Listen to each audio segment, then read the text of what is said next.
आपल्या इथे माननीय घोगे सर आणि त्यांचे मित्रपरिवार आणि शेलगावचे आपले प्राध्यापक सर कायंदे सर इथं आलेले आहे आमच्या विटूज कोकणला व्हिजिट द्यायला.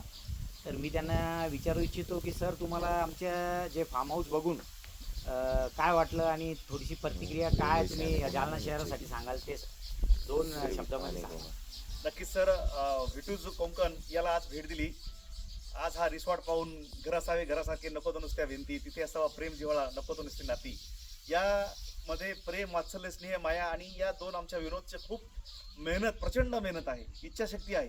आणि त्यामुळं आम्ही बाजूलाच इथे शेलगाव या ठिकाणी कार्यरत आहोत. माझ्यासोबत माझे शाळेचे मुख्याध्यापक, कर्तव्यदक्ष मुख्याध्यापक, डायनॅमिक पर्सनॅलिटी आदरणीय अरविंदजी खरात सर आहेत, राज्य पुरस्कार प्राप्त आदरणीय राजेंद्रजी कायंदे सर आहेत.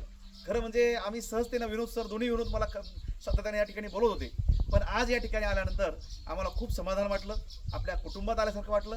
आज आम्ही असं वाटत नाही की आम्ही जालन्याच्या शेलगावच्या परिसरामध्ये आहोत, दावलवाडीच्या परिसरामध्ये आहोत. यांनी अत्यंत फॉरेनसारखी सुंदर अशी प्रतिकृती या ठिकाणी प्रत्येक गोष्ट जीव लावून त्यांनी तयार केलेली आहे. आणि प्रत्येक जालनावासियांनी या ठिकाणी व्हिजिट द्यावी आणि हे पाहावं की किती जबरदस्त त्यांचे फ्युचरचे सुद्धा या ठिकाणी ड्रीम्स आहेत, रिसॉर्ट्सचे ड्रीम्स आहेत. आणि जालन्यामधील जो व्यक्ती येईल पाहिल त्याला ते आवडल्याशिवाय राहणार नाही. आम्हाला विटूज कोकण खूप आवडलं मनापासून.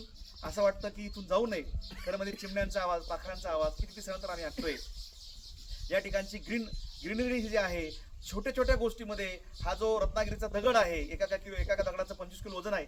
तर ह्या सगळ्या गोष्टी आणि इथले छोटे छोटे सगळ्या थीम ह्या मनाला हृदयस्पर्शी करणाऱ्या आहेत. अत्यंत आम्ही धन्यवाद देतो विटूज कोकण टीमला आणि पुढील वाटचाली शुभेच्छा देतो. थँक्यू. खूप छान, जबरदस्त.